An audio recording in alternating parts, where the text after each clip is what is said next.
judges, parliamentarian, and PO. This is my first time. I'm Senator Tamboli. This is my first time speaking in this session. Please give me a thumbs up or any indication that That's you're right. Rafia Tamboli.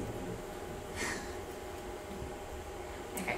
Senators, we are here to pass the resolution for the United States Congress to push for a one-state solution for the Israeli-Palestinian conflict. Senators, I want a permanent solution to this problem. I do not want to be back here after 5 or 10 years to try to solve a new problem that has arose in Israel or Palestine.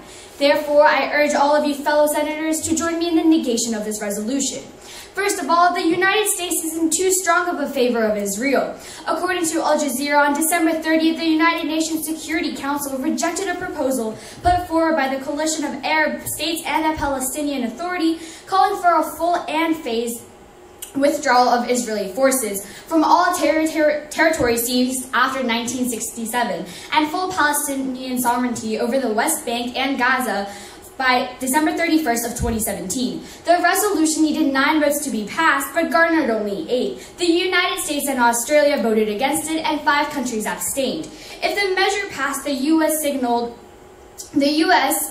plans to veto and override the vote, as it has done 41 times on Israel's behalf since 1972. The U.S. is in such strong favor of Israel.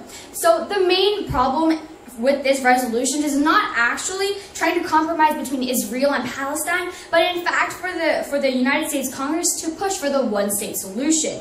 And even if they do get convinced, this will only work in the favor of Israel, and I will be back here with all of you debating the same topic again in less than 5 years. With all of these realities, the U.S. and Israeli politicians were correct in portraying the Security Council resolution as counterproductive. The UN resolutions can establish Palestine as an legal entity, as they have already done repeatedly and unequivocally over the last 70 years. But the UN will never be able to do more than that, with the U.S. wielding veto power. And the Palestinians can truly live in a country that, for practical purposes, exists only on paper. And many may think that if the one-state solution is not the solution, then a two-state solution is.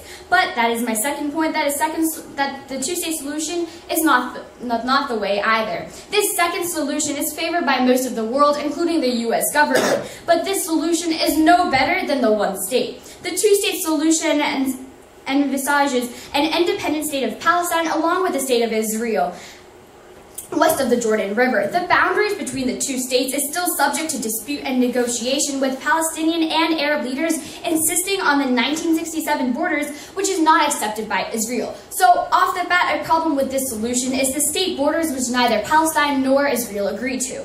And Senator Goku Pade and Senator Lee mentioned that a two-state solution is something that many want, but that is not the case. According to Real Clear Politics, much support for the two-state solution is fueled by the mistaken assumption that the absence of a Palestinian state is the root cause for an Arab-swirled and Iranian hostility towards Israel and of the instability throughout the region. Senators, please join me in the negation of this bill. Thank you. Speaker, your time has elapsed. That was 3 minutes and 14 seconds. Are there any questions? Senator Khalil Rahman. Senator, you stated in your speech that Palestine wants the 1967 borders and Israel doesn't agree to this. So how do you think we're going to get to a two-state solution if they can't even agree on this? Oh, I'm thinking that you're misguided, because I never said that a two-state, I was saying that a two-state solution is not going to work because of that reason. Senator Roy. Senator, you are not in favor of a one-state or two-state solution, so what do you propose? Well, that's the problem. I think the problem over here is that standing alone without any context, it's kind of impossible to answer that question, though there are many other solutions that they have is a 0 or 3-state, as many other senators have said. But when coming to solve this problem, I think that the first step that we should take is understanding this problem, because my last point, many people are actually have a misconception about the problem in Israel and Palestine.